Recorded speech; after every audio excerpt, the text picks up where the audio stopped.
Hello guys, welcome to Jupot again. This is Mazen here. നമ്മൾ part 2 വീഡിയോയിലാണ് നമ്മളുള്ളത്. നമ്മുടെ essays and short essay സീരീസിൻ്റെ രണ്ടാമത്തെ video ആണ്. ഇതിനകത്ത് നമ്മൾ വേറെ കുറച്ച് ചോദ്യങ്ങൾ ഡിസ്കസ് ചെയ്യാൻ പോവാണ്. ഇത് പഠിക്കാതെ നിങ്ങൾ പരീക്ഷയ്ക്ക് പോയരുത്. പരീക്ഷാ പേപ്പറിൽ ഉറപ്പായിട്ട് നിങ്ങൾ കാണാൻ പോകുന്നത് ഈ ചോദ്യങ്ങളായിരിക്കും. ഉറപ്പിച്ചു വെച്ചോ, ഈ ചോദ്യങ്ങളായിരിക്കും നിങ്ങൾ പരീക്ഷാ ഹാളിൽ കാണാൻ പോകുന്നത്. സോ ഇത് പഠിക്കാണ്ട് പരീക്ഷാ ഹാളിലേക്ക് കയറി പോകാനേ പാടില്ല. അതുകൊണ്ടാണ് നമ്മൾ അവസാന നിമിഷത്തിൽ ഇത് മാത്രം ഫോക്കസ് ചെയ്ത് ഒരു പ്രത്യേകമായ വീഡിയോ ചെയ്യുന്നത്. സോ നിങ്ങളെല്ലാവരും കൂടി ഉണ്ടാവണം. പിന്നെ ചാനൽ സബ്സ്ക്രൈബ് ചെയ്യാൻ മറക്കരുത്. ഇത് കൂടാതെ ഇനി പ്രിഡിക്ഷൻ ക്വസ്റ്റ്യൻസ് പറയുന്ന വീഡിയോ വരാനുണ്ട്. മാപ്പിൽ നമ്മൾ പ്രധാനപ്പെട്ട ചില കോഡുകൾ ടിപ്സ് പറയുന്ന ഒരു വീഡിയോ വരാനുണ്ട്. ഇതെല്ലാം നിങ്ങൾക്കുള്ളതാണ്, വേറെ ആർക്കും ഉള്ളതല്ല. നിങ്ങളെ നമ്മൾ A+ലേക്ക് എത്തിച്ചിരിക്കും. ഇതൊക്കെ കിട്ടണമെന്നുണ്ടെങ്കിൽ നിങ്ങൾ ചാനൽ സബ്സ്ക്രൈബ് ചെയ്ത് ആ ബെല്ലൈക്കണിൽ നോട്ടിഫിക്കേഷനൊക്കെ ഒന്ന് ഓണാക്കി വെച്ചോളൂ. ഇല്ല എന്നുണ്ടെങ്കിൽ അത് മിസ്സായി പോകും. ഇല്ലെങ്കിൽ നിങ്ങൾ കണ്ടിട്ടുണ്ടാവില്ല. ഒരുപക്ഷെ പരീക്ഷയോട് അടുക്കുമ്പോഴായിരിക്കും ഈ വീഡിയോ വന്നവരൊക്കെ നിങ്ങൾ അറിയുന്നത്. അപ്പം നിങ്ങൾക്ക് അതൊക്കെ നഷ്ടമായി പോകും. സോ അതൊക്കെ മിസ്സാവാതിരിക്കാൻ നിങ്ങൾ അതെല്ലാം ചെയ്തു വെച്ചേക്കുക. ഓൺ ദ സ്പോട്ടിൽ അപ്ലോഡ് ചെയ്യുന്ന ആ സമയത്ത് നിങ്ങൾക്ക് നോട്ടിഫിക്കേഷൻ വന്നോളും എന്ന് മനസ്സിലാക്കി വെക്കുക. സോ നമുക്ക് എന്ത് ചെയ്യാം, നമ്മുടെ വീഡിയോയിലേക്ക് പോകാം. നമ്മൾ പ്രഡിക്ഷൻ, നമ്മൾ പ്രധാനപ്പെട്ട എസ്സേസും ഷോർട്ട് എസ്സേസുമാണ് നമ്മൾ ഡിസ്കസ് ചെയ്തുകൊണ്ടിരിക്കുന്നത്. അപ്പോൾ അതുകൊണ്ട് നമുക്ക് ബാക്കി ക്വസ്റ്റ്യൻസ് നമുക്ക് പെട്ടെന്ന് എന്ത് ചെയ്യാം, ഡിസ്കസ് ചെയ്യാം. ഒരു ചോദ്യം നോക്കിയേ, വളരെ പ്രധാനപ്പെട്ട ഒരു ചോദ്യം നോക്കിയേ. ഈ ഒരു പിക്ചർ കാണുമ്പോൾ അറിയാം ഇത് ഏത് ചാപ്റ്റർ എന്നാണ്, ഏതാണ് ക്വസ്റ്റ്യൻ, നിങ്ങൾ എത്രത്തോളം പഠിച്ച ഭാഗമാണ് എന്നൊക്കെ നിങ്ങൾക്ക് ഈസി ആയിട്ട് നമുക്ക് മനസ്സിലാവുന്നുണ്ടാവും അല്ലേ. Observe the above diagram and describe about the land forms marked A, B and C. എയും ബിയും സിയും എന്താണ് എന്ന് എഴുതാനാണ് പറഞ്ഞിരിക്കുന്നത്. മുകളിൽ കൊടുത്തിരിക്കുന്ന പിക്ചറിൽ നിന്ന് ഐഡൻറ്റിഫൈ ചെയ്യണം ആദ്യം. ഈസി അല്ലേ ഇത്? ഇതെന്താണ് സൂചിപ്പിക്കുന്നത്? കാസ്റ്റ് ടോപ്പോഗ്രഫിയാണ് സൂചിപ്പിക്കുന്നത് അല്ലേ. കാസ്റ്റ് ടോപ്പോഗ്രഫിയാണ് ഇത് സൂചിപ്പിക്കുന്നത്. കാസ്റ്റ്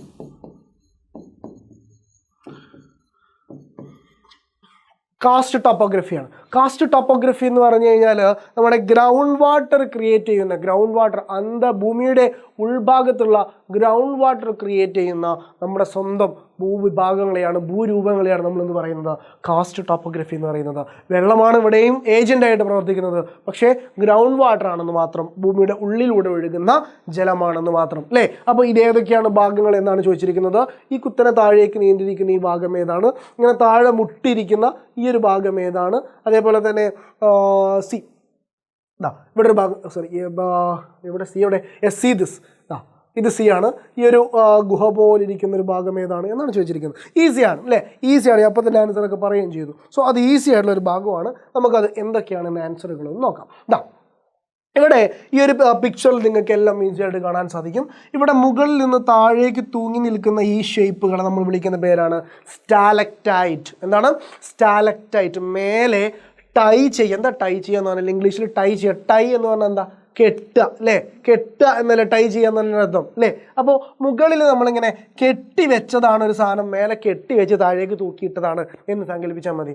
അപ്പോൾ സ്റ്റാലക്ക് ടൈറ്റ്, കണ്ടോ, ടൈറ്റാക്കിയിട്ട് ടൈ ചെയ്ത് വെച്ചതാണ്, ടൈറ്റാക്കിയിട്ട് ടൈ ചെയ്ത് വെച്ചതാണ്. അതാണ് സ്റ്റാലക്ക് ടൈറ്റ് എന്ന് പറയുന്നത്. Okay, stalactite. ഓക്കെ, പഠിച്ചല്ലോ. ഇതപ്പോൾ സ്റ്റാലക്ടൈറ്റ്. അപ്പോൾ ടൈറ്റ് എന്ന പേര് കേട്ടാൽ അപ്പോൾ മനസ്സിലാക്കണം മേലെ ടൈറ്റ് ചെയ്ത് കെട്ടിയതാണെന്നുള്ളത്. ഓക്കെ, ഇനി ഇത് കണ്ടാലും മതി, എന്താണ് അത് കെട്ടി വെച്ചുകൊണ്ടാണ് തൂങ്ങി നിൽക്കുന്നത്, അതുകൊണ്ട് ടൈ ചെയ്ത് വെച്ചതാണ്, സ്റ്റാലക്ടൈറ്റ് ആണ്, പേര് മാറൂല. Okay, then stalagmite. ഈ നിലത്തൂന്ന് എന്ത് ചെയ്യാണ്? വളർന്നു വന്നതാണ്. നിലം എന്ന് പറയുമ്പോൾ മുറ്റം എന്നൊക്കെ സങ്കല്പിച്ചുകൂടാ നമുക്ക്. സ്റ്റാലഗ്മൈറ്റ്, മുറ്റത്തൂന്ന് വളർന്നു വന്ന രൂപം. ഓക്കെ, മുറ്റത്തൂന്ന് വളർന്നു വന്ന രൂപം. മുറ്റത്തുനിന്ന് വളർന്നു വന്നല്ലേ, നേരെ നിൽക്കുന്ന ഒരു മുറ്റമായിരുന്നു, അവിടെ നിന്നൊരു ചെറിയ കൂന വളർന്നു വന്നു. ഈ മുറ്റത്തൂന്ന് എന്ത് ചെയ്തു? ഇത് വളർന്നു വന്നു. അപ്പോൾ മുറ്റത്തൂന്ന് വളർന്നു വന്നത് സ്റ്റാലഗ്മൈറ്റ്. റെഡിയല്ലേ? സ്റ്റാലഗ്മൈറ്റ്, മുറ്റത്തുനിന്ന് വളർന്നു വന്നത്. ഇത് രണ്ടും കൂടെ ചേർന്ന് നിൽക്കുന്നതിനെയാണ് നമ്മൾ എന്ത് വിളിക്കുന്നത്? പില്ലേഴ്സ് എന്ന് വിളിക്കുന്നത്. ഓക്കെ, ലൈംസ്റ്റോൺ പില്ലേഴ്സ് എന്ന് നമുക്ക് ഇതിനെ പറയാം. Limestone pillars. Okay, limestone pillars എന്ന് നമുക്ക് പറയാം. അപ്പോൾ ഇതൊക്കെയാണ് എന്തെന്ന് പറയുന്നത്? ഷേപ്സ് എന്ന് പറയുന്നത്. പിന്നെ ഈ ഒരു കിടക്കുന്ന ഈ ഒരു സി എന്ന് പറയുന്ന ഭാഗം അത് കേവ്സ് ആണ്. ലൈംസ്റ്റോണിലെ കേവ്സ് ആണ്, ഗുഹകളാണ്. ഓക്കെ, ഗുഹകളാണ് ഈ കാണുന്നത്, ഗുഹകളാണ് കേവ്സ്. ഓക്കെ, ഗുഹകൾ പഠിച്ചല്ലോ. മറ്റൊരു ചോദ്യം നോക്കിയേ മക്കളെ, illustrate and label the structure of atmosphere. C S A ക്വസ്റ്റ്യനിൽ വളരെയധികം സാധ്യതയുള്ള മറ്റൊരു ചോദ്യമാണ് ഈ ഒരു ചോദ്യം എന്ന് പറയുന്നത്. ഒരുപാട് വർഷങ്ങളിൽ എസ് എ ക്വസ്റ്റ്യൻസിലും ഷോർട്ട് എസ് എ ക്വസ്റ്റ്യൻസിലും ചോദിച്ചൊരു ക്വസ്റ്റ്യനാണ് ഈ ഒരു ചോദ്യം എന്ന് പറയുന്നത്. ഇത് ഒഴിവാക്കിയിട്ട് പരീക്ഷ ഹാളിലേക്ക് കടന്നുപോക്ക് നമുക്കുണ്ടാവരുത്. കാരണം ഇത് ചോദിക്കാനുള്ള സാധ്യത വളരെ കൂടുതൽ. കാരണം ഒരു ചാപ്റ്റർ മുഴുവൻ ഇത് മാത്രം പഠിപ്പിക്കാൻ വേണ്ടി ഒരു ചാപ്റ്റർ മുഴുവനുണ്ട് അല്ലേ. ആ ചാപ്റ്ററിലെ പ്രധാനപ്പെട്ട കണ്ടന്റ് എന്ത് മാത്രമാണ്? ഈ ഒരു ഭാഗം മാത്രമാണ്. ഇതിൽ നിന്ന് ഒരുപാട് ചോദ്യം ചോദിക്കാൻ സാധ്യതയുണ്ട്. സ്ട്രാറ്റോസ്ഫിയറിനെ പ്രത്യേകം ചോദിക്കാൻ സാധ്യതയുണ്ട്. ഓസോൺ പാളിയെക്കുറിച്ച് ചോദിക്കാൻ സാധ്യതയുണ്ട്. അതൊക്കെയുണ്ട്. പക്ഷേ ഇത് എല്ലാം വെച്ചിട്ട് മാപ്പിൽ ഇതിൻ്റെ ഡയഗ്രാം തന്നിട്ട് ഇത് ഓരോ ഭാഗവും അടയാളപ്പെടുത്തുക അല്ലെങ്കിൽ നിങ്ങൾ വരച്ചടയാളപ്പെടുത്തുക എന്ന് പറയുന്ന ഇത്തരം ചോദ്യങ്ങൾക്ക് സാധ്യത വളരെ വളരെ കൂടുതലാണ്. സോ മറക്കാതെ പഠിച്ചോണം. എന്താണ് ആദ്യത്തെ ചോദ്യത്തിൽ നമ്മളോട് പറഞ്ഞത്? ഇല്ലുസ്ട്രേറ്റ് ചെയ്യാനാണ്, വരയ്ക്കാനാണ് പറഞ്ഞത്. വരയ്ക്കാൻ പറയുമ്പോൾ നിങ്ങൾ ആ മനസ്സിൽ ചെറിയ ധാരണ നിങ്ങൾക്ക് ഉണ്ടാവണം. എന്താണ് അവിടെ സംഭവിക്കുക, എന്താണ് നമ്മൾ വരയ്ക്കേണ്ടത് എന്നുള്ളത്. അപ്പോൾ നമുക്ക് ആ ഭാഗങ്ങളുടെ ചെറിയൊരു ഐഡിയ നമുക്കുണ്ടാവും അല്ലേ.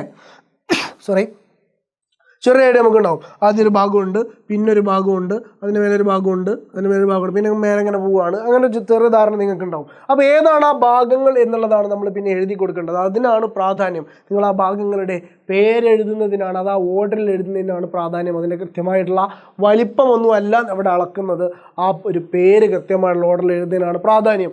Mention the characteristics of the lower most layer. ഇവിടെ നോക്കിക്കേ, എഴുതാൻ പറഞ്ഞത് ലോവർ മോസ്റ്റ് ലെയറിൻ്റെ ഏറ്റവും താഴെ സ്ഥിതി ചെയ്യുന്ന അന്തരീക്ഷ പാളിയുടെ പ്രത്യേകതകൾ എഴുതുക എന്നാണ് രണ്ടാമത്തെ ചോദ്യം ചോദിച്ചിരിക്കുന്നത്. അപ്പോൾ അത് എഴുതുന്നതിനുമാണ് മാർക്കുള്ളത്. അപ്പോൾ എങ്ങനെയാണ് നമ്മൾ അത് പരിശോധിക്കേണ്ടത്? ഞാനിവിടെ ആ മാപ്പ് നിങ്ങൾക്ക് കാണിച്ചു തരാം. ഇതാണ് നമ്മൾ ഇല്ലുസ്ട്രേറ്റ് ചെയ്ത് വെക്കേണ്ട ആ ഒരു പിക്ചർ എന്ന് പറയുന്നത്. ഈ പിക്ചർ വരയ്ക്കാൻ നിങ്ങൾക്ക് സാധിക്കണം. അതിനാദ്യം ഈ പിക്ചർ നിങ്ങളുടെ മൈൻഡിൽ നിങ്ങൾ കൊണ്ടുവരണം. നോക്കൂ, ഈ പിക്ചറിൽ കുറച്ച് കാര്യങ്ങൾ ശ്രദ്ധിക്കേണ്ടതായിട്ടുണ്ട്. ഇതിൻ്റെ ഓർഡർ നമ്മൾ ശ്രദ്ധിക്കണം. ഈ ഇത്രയും അക്കങ്ങൾ, ഇത് നമ്പർ, ഇതൊന്നും നിങ്ങൾ എഴുതേണ്ട കാര്യമൊന്നുമില്ല. മനസ്സിലായോ? ഈ ഒരു ടെമ്പറേച്ചറും ഇതൊന്നും ചെയ്യണ്ട, നിങ്ങൾ എഴുതണമെന്നില്ല. പക്ഷേ ഇവിടെ ഈ 10, 20, 30, 40, 50, 60, 70, 80, 90, 20 ഇതാണല്ലോ. ഇത് നിങ്ങൾ എഴുതി കൊടുക്കുക. ഇത് കിലോമീറ്ററിലെ ഹൈറ്റാണ്. ഇത് നിങ്ങൾ എഴുതി കൊടുക്കുക. ഇതിൻ്റെ തന്നെ ഒരു മൈൽസിലെ ഹൈറ്റ് ഇവിടെ ഉണ്ട്. അത് നിങ്ങൾ എഴുതേണ്ടതുമില്ല. മനസ്സിലായല്ലോ? അത് നിങ്ങൾ എഴുതേണ്ടതുമില്ല. ഈ ഒരു ടെമ്പറേച്ചറും നിങ്ങൾ എഴുതേണ്ട. തൽക്കാലത്തിന് അതവിടെ നിന്നോട്ടെ. ഇല്ലെങ്കിലും നിങ്ങൾക്ക് മാർക്ക് കിട്ടും. ഇത് നിങ്ങളോട് വരയ്ക്കാൻ പറയുകയാണെങ്കിൽ മാത്രം. കൂടുതലും നിങ്ങളോട് വരയ്ക്കാൻ പറയാൻ സാധ്യതയില്ല. ഇവിടെ ഇങ്ങനെ ഒരു പിക്ചർ തന്നിട്ടുണ്ടാവും. ആ പിക്ചറിൽ ഈ പേര് കൊടുത്തിട്ടുണ്ടാവില്ല. അവിടെ A, B എന്നൊക്കെ മാർക്ക് ചെയ്തിട്ടുണ്ടാവും. അങ്ങനെ മാർക്ക് ചെയ്തിട്ടുള്ളതിൽ എന്ത് ചെയ്യും?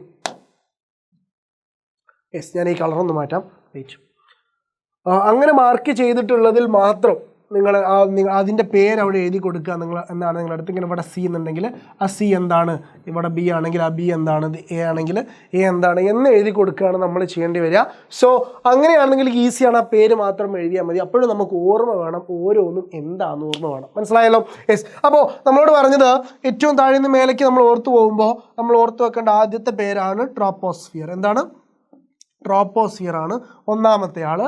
ദെൻ അതിൻ്റെ ഇടയ്ക്കുള്ള ഒരാളുണ്ട്, കുഞ്ഞാൾ ട്രോപ്പോപ്പോസ് എന്ന് പറയുന്ന ചെറിയൊരു ഭാഗം, താപനില സ്ഥിരമായിരിക്കുന്ന ഒരു ഭാഗമാണ് ട്രോപ്പോപ്പോസ് എന്ന് പറയുന്നത്. ദെൻ ഇത് കഴിഞ്ഞ് രണ്ടാമത്തെ ഭാഗമാണ് സ്ട്രാറ്റോസ്ഫിയർ എന്ന് പറയുന്നതാണ്. രണ്ടാമത്തെ ആൾ സ്ട്രാറ്റോസ്ഫിയർ, ഒന്നാമത്തെ ആൾ ട്രോപ്പോസ്ഫിയർ. ദെൻ രണ്ടാമത്തെ ആൾ സ്ട്രാറ്റോസ്ഫിയർ. ഈ സ്ട്രാറ്റോസ്ഫിയറിലാണ് ഓസോണൊക്കെ ഉള്ളത്. ഓക്കെ, ഓസോൺ കാണപ്പെടുന്ന ഭാഗം ഈ സ്ട്രാറ്റോസ്ഫിയർ ആണ്. ദെൻ അതിൻ്റെ മുകളിലുള്ള മൂന്നാമത്തെ ഭാഗമാണ് മെസോസ്ഫിയർ എന്ന് നമ്മൾ പറയുന്നത്. എന്താണ് മെസോസ്ഫിയർ എന്ന് നമ്മൾ പറയുന്നത്? ദെൻ മെസോസ്ഫിയറിൻ്റെ മേലെയുള്ള നാലാമത്തെ ഭാഗമാണ് തെർമോസ്ഫിയർ എന്ന് പറയുന്നത്. തെർമോസ്ഫിയറിൻ്റെ മേലെ ഒരു ഭാഗമുണ്ട്, അതാണ് ഏതെന്ന് പറയുന്നത്? എക്സോസ്ഫിയർ എന്ന് പറയുന്നത്. എക്സോസ്ഫിയർ എന്ന് പറയുന്നത് തെർമോസ്ഫിയറിൻ്റെ മേലെയുള്ള ഭാഗത്ത് നമ്മൾ എക്സോസ്ഫിയർ എന്ന് പറയുന്നു. എക്സോസ്ഫിയറിനൊന്നും കൂടുതൽ വിവരങ്ങളൊന്നും നമുക്ക് അവൈലബിൾ അല്ല. അപ്പോൾ അതുകൊണ്ട് തന്നെ നമ്മൾ പഠിച്ചു വെക്കേണ്ട ഏറ്റവും പ്രധാനപ്പെട്ട ഭാഗങ്ങൾ ഇത് തന്നെയാണ്. ആദ്യം ട്രോപ്പോസ്ഫിയർ, പിന്നെ സ്ട്രാറ്റോസ്ഫിയർ, അതിന് മുകളിൽ മെസോസ്ഫിയർ, അതിന് മുകളിൽ തെർമോസ്ഫിയർ. നമ്മളോട് പിന്നെ എക്സ്പ്ലെയിൻ ചെയ്യാൻ പറഞ്ഞിരിക്കുന്നത് ഏറ്റവും താഴെയുള്ള ലെയർ ഏതാണ്, അതിനെക്കുറിച്ച് എക്സ്പ്ലെയിൻ ചെയ്യാനാണ് പറഞ്ഞിരിക്കുന്നത്. അപ്പോൾ ഈ ഒരു ഓർഡർ അറിഞ്ഞെങ്കിൽ മാത്രമേ നമുക്ക് എന്ത് ചെയ്യുള്ളൂ, നമുക്ക് താഴെയുള്ള ലെവലിനെ കുറിച്ച് ബോധ്യം ഉണ്ടാവുള്ളൂ. അപ്പോൾ താഴെയുള്ള ലെവൽ ഇവിടെ ട്രോപ്പോസ്ഫിയർ ആണ് എന്നുള്ളത് നമുക്കറിയാം. ട്രോപ്പോസ്ഫിയറിനെ കുറിച്ച് നമ്മൾ എന്ത് ചെയ്യാം, ഒരു പിന്നെ ഡിസ്ക്രിപ്ഷൻ എഴുതി കൊടുക്കുകയും കൂടെ ചെയ്യാം. Okay, this is the lowest layer in the atmosphere. ഇത് ആവറേജ് ഹൈറ്റ് 13 കിലോമീറ്റർ ആണ്. പേന ബ്ലാക്ക് ആക്കാം. ആവറേജ് ഹൈറ്റ് 13 കിലോമീറ്റർ ആണ്. അതുപോലെ near the Paul's you have average height 8 പോൾസിൻ്റെ അടുത്ത് 8 കിലോമീറ്റർ ആവറേജ്, ഇക്വേറ്ററിൻ്റെ അവിടെ 18 കിലോമീറ്റർ ആണ് നമുക്ക് കാണാൻ പറ്റിയ ആവറേജ് ഹൈറ്റ് ഇക്വേറ്ററിൻ്റെ അവിടെ. അപ്പോൾ ഈ ഒരു മാറ്റങ്ങളൊക്കെ ഹൈറ്റിൻ്റെ കാര്യത്തിലുണ്ട്, നിങ്ങൾ ഡീറ്റെയിൽസ് കൊടുത്തിട്ടുണ്ട്, നിങ്ങൾ നോക്കി പഠിക്കുകയും കൂടെ ചെയ്യാം. Okay, yes. പിന്നെ നമ്മുടെ കമ്മ്യൂണിറ്റിയിൽ വരുമ്പോൾ കമ്മ്യൂണിറ്റിയിൽ ഇതിൻ്റെയൊക്കെ നോട്ട് നിങ്ങൾക്ക് അവൈലബിൾ ആണ്, ഫ്രീ ആയിട്ട് അവൈലബിൾ ആയി കിട്ടും. അതൊക്കെ എന്ത് ചെയ്യുക, എടുത്തോളൂ കേട്ടോ. ഓക്കെ, ദെൻ അതിനൊന്നും വേറെ ഫീയോ കാര്യങ്ങളൊന്നും ഇല്ല. ഓക്കെ, നമ്മൾ തീരാണ് അവസാനത്തേക്ക് പോകണം. ചില കുറച്ച് ക്വസ്റ്റ്യൻ കൂടെ 1-2 ക്വസ്റ്റ്യൻ കൂടെ നമുക്കുള്ളൂ. Explain the factors affecting the temperature distribution of ocean water. സമുദ്രജലത്തിൻ്റെ ടെമ്പറേച്ചറിനെ സ്വാധീനിക്കുന്ന കാര്യങ്ങൾ എന്തൊക്കെയാണെന്നാണ്, സമുദ്രജലത്തിലെ താപവിതരണത്തെ സ്വാധീനിക്കുന്ന ഘടകങ്ങളെക്കുറിച്ച് വിശദമാക്കുക എന്നാണ് പറഞ്ഞിരിക്കുന്നത്. എങ്ങനെയൊക്കെയാണ് താപവിതരണം സംഭവിക്കുന്നത് എന്നാണ് ചോദിച്ചിരിക്കുന്നത്. ചോദ്യം നോക്കിയേ, സമുദ്രജലത്തെ ലവണത്വത്തെ സ്വാധീനിക്കുന്ന ഘടകങ്ങൾ. അപ്പോൾ ഇത് രണ്ടും പ്രധാനപ്പെട്ടതാണ്. ലവണത്വത്തെ സ്വാധീനിക്കുന്ന ഘടകങ്ങളും താപനിലയെ സ്വാധീനിക്കുന്ന ഘടകങ്ങളും രണ്ടും നിങ്ങൾ എന്ത് ചെയ്യുക, പഠിച്ചു വെക്കുക. ഞാനിപ്പോൾ ലവണത്വത്തെ സ്വാധീനിക്കുന്ന കുറച്ച് കാര്യങ്ങൾ ഇവിടെ കൊടുത്തിട്ടുണ്ട്. Ocean salinity occurs the surface of the ocean depends on the evaporation and precipitation. എന്തിനാണ് ഇവാപ്പറേഷനെയും പ്രസിപ്പിറ്റേഷനെയും സ്വാധീനിച്ചുകൊണ്ട് ലവണത്വം ആശ്രയിച്ചിരിക്കുന്നു എന്നാണ്, മഴയെയും ബാഷ്പീകരണത്തെയും. കാരണം എന്താ, ഒരു ഉപ്പ് നിറഞ്ഞ ഒരു കടൽ, ആ കടലിലേക്ക് മഴ പെയ്യുകയാണ്. മഴവെള്ളത്തിന് ഉപ്പ് രുചിയുണ്ടോ? ഇല്ലല്ലോ, അത് നോർമൽ വാട്ടർ. അപ്പോൾ ആ ഉപ്പ് നിറഞ്ഞ വെള്ളത്തിലേക്ക് കുറേ മഴവെള്ളം അങ്ങ് വീണാൽ അവിടുത്തെ ഉപ്പ് കൂടുകയോ കുറയോ? ഉപ്പിൻ്റെ അംശം കുറയും അല്ലേ? ആ നല്ല വെള്ളമായിട്ട് അത് ലയിക്കുമ്പോൾ ഉപ്പിൻ്റെ അംശം കുറയും. അങ്ങനെ തന്നെ അല്ലേ നാരങ്ങ വെള്ളത്തിലേക്ക് കുറച്ച് നല്ല ഉപ്പിട്ട നാരങ്ങ വെള്ളമെന്ന് വിചാരിക്കുക. ഉപ്പിട്ട നാരങ്ങ വെള്ളത്തിലേക്ക് കുറച്ച് പച്ചവെള്ളം ഒഴിച്ചാൽ എന്ത് സംഭവിക്കുക? ആ ഉപ്പിൻ്റെ കാഠിന്യം കുറയും അല്ലേ? ആ ഉപ്പിൻ്റെ ടേസ്റ്റ് കുറയും അല്ലേ? അത് തന്നെയാണ് ഇവിടെ സംഭവിക്കുമ്പോൾ ആ ഒരു ചേഞ്ച് വരുത്തുന്ന ഒരു കാരണമാണ് എന്ത്, ഈ പ്രസിപ്പിറ്റേഷൻ എന്ന് പറയുന്നത്. അതേപോലെ തന്നെ ബാഷ്പീകരണം എന്ന് പറയുന്നത്. ബാഷ്പീകരണം എങ്ങനെയാണ് സംഭവിക്കുന്നത്? ബാഷ്പീകരണം സംഭവിക്കുന്നത് വെള്ളത്തിൽ നിന്ന് ആ വെള്ളം, നിങ്ങൾ ഉപ്പിട്ട വെള്ളം എന്ത് ചെയ്യുകയാണ്, നിങ്ങൾ നന്നായിട്ട് ചൂടാക്കി. ഉപ്പിട്ട വെള്ളം നിങ്ങൾ പാത്രത്തിലെടുത്തിട്ട് കുറച്ച് ഉപ്പിട്ടിട്ട് അത് എന്ത് ചെയ്യുക, ഗ്യാസിന്മേലെ സ്റ്റൗവിൽ വെച്ചിട്ട് എന്ത് ചെയ്യുന്നു, നമ്മൾ ചൂടാക്കി കഴിഞ്ഞാൽ അതിലുള്ള ജലാംശമാണ് നീരാവിയായി പോകുന്നത്. കുറേ ചൂടാക്കി കഴിഞ്ഞാൽ പിന്നെ ആ വെള്ളം ടേസ്റ്റ് ചെയ്ത് നോക്കൂ. നിങ്ങൾ ആദ്യം ഇട്ട ഉപ്പിനേക്കാൾ കൂടിയ ഉപ്പിൻ്റെ ടേസ്റ്റ് നിങ്ങൾക്ക് ഫീൽ ചെയ്യും. കാരണം എന്താ, അതിലുള്ള ജലാംശമെല്ലാം ഒരുപാട് ബാഷ്പീകരിച്ചു പോയി. അതുകൊണ്ട് അവിടെ ബാക്കിയായത് ഉപ്പ് ആ ബാക്കിയുള്ള വെള്ളത്തിൽ കെട്ടിക്കലർന്നപ്പോൾ അത് നമുക്ക് കൂടുതൽ ഉപ്പായിട്ട് ഫീൽ ചെയ്യും. അതാണ് അവിടെ സംഭവിച്ചത്. Then when fresh water flows to the rivers from റിവേഴ്സിൽ നിന്ന്, നദികളിൽ നിന്ന് ഫ്രഷ് വാട്ടർ കടലിൽ ചെന്ന് ചേരുമ്പോൾ ഇതന്നല്ലേ സംഭവിക്കുന്നത്? നദിയിലെ വെള്ളത്തിന് ഉപ്പില്ലല്ലോ അല്ലേ? നമ്മുടെ നാട്ടിലിപ്പോൾ പുഴയിലെയും തോട്ടിലേക്ക് വെള്ളത്തിൽ ഉപ്പുണ്ടോ? ലവണാംശം എന്ന് പറഞ്ഞാൽ സലിഡിറ്റി തന്നെ ഉപ്പല്ലേ? അപ്പോൾ ആ ഉപ്പുണ്ടോ? സലിഡിറ്റി ഇല്ല. അപ്പോൾ ആ സലിഡിറ്റി ഇല്ലാത്ത വെള്ളം എന്ത് ചെയ്യുന്നു, സലിഡിറ്റിയുള്ള കടലിലേക്ക് ചെല്ലുമ്പോൾ അവിടുത്തെ സലിഡിറ്റിയിൽ ചേഞ്ച് വരുന്നു, കുറയുന്നു. ഓക്കെ, ഇങ്ങനെയുള്ള 2-3 കാര്യങ്ങൾ പറയുന്നുണ്ട്. ദെൻ വിൻഡ്, കാറ്റ് ബ്ലോ ചെയ്യുന്ന സമയത്ത് ഓഷ്യൻ വാട്ടർ മൂവ് ചെയ്യുന്ന സാഹചര്യം ഉണ്ടാവും. അപ്പോൾ പലയിടത്തേക്കും മൂവ് ചെയ്തു പോകുന്നത് അതിനൊരു കാരണമാകുന്നത്. അതേപോലെ തന്നെ ഓഷ്യൻ കറൻസ് എന്താണ്? സമുദ്രജല പ്രവാഹങ്ങൾ ഒരു സ്ഥലത്ത് നിന്ന് മറ്റൊരു സ്ഥലത്തേക്ക് സമുദ്രജലം സഞ്ചരിച്ചുകൊണ്ടേയിരിക്കുന്നു. അപ്പോൾ ഓരോ സ്ഥലത്തിനനുസരിച്ച് സലിനിറ്റി മാറ്റം ഉണ്ടാവും. ആ സലിനിറ്റി മാറ്റുന്നതനുസരിച്ച് ഇങ്ങനെ സഞ്ചാരം കൂടുമ്പോൾ അവിടുത്തെ പല പ്രാദേശികമായിട്ടുള്ള കാരണങ്ങളൊക്കെ ഇതിനെ എഫക്റ്റ് ചെയ്ത് ആ ഒരു സാന്ദ്രതയിലൊക്കെ മാറ്റം വരുന്ന, താപനിലയിലും ലവണത്വത്തിലൊക്കെ മാറ്റം വരുന്ന സാഹചര്യം ഉണ്ടാകും എന്നുള്ളതാണ് കേട്ടോ. ഓക്കെ, ദെൻ മറ്റൊരു ചോദ്യം നോക്കി, വളരെ പ്രധാനപ്പെട്ട ഒരു ചോദ്യം. ചിത്രത്തിൽ കാണിച്ചിരിക്കുന്ന പ്രതിഭാസത്തെക്കുറിച്ച് വിവരിക്കുക. എന്താ ചിത്രം ഏതായെന്നൊന്നുമില്ല, ചിത്രത്തിൽ കാണിച്ചിരിക്കുന്ന പ്രതിഭാസത്തെക്കുറിച്ച് വിവരിക്കുക ചോദ്യമാണ്. ഓക്കെ, എന്നാൽ അതേപോലെ വേറെ ചോദ്യം നോക്കൂ.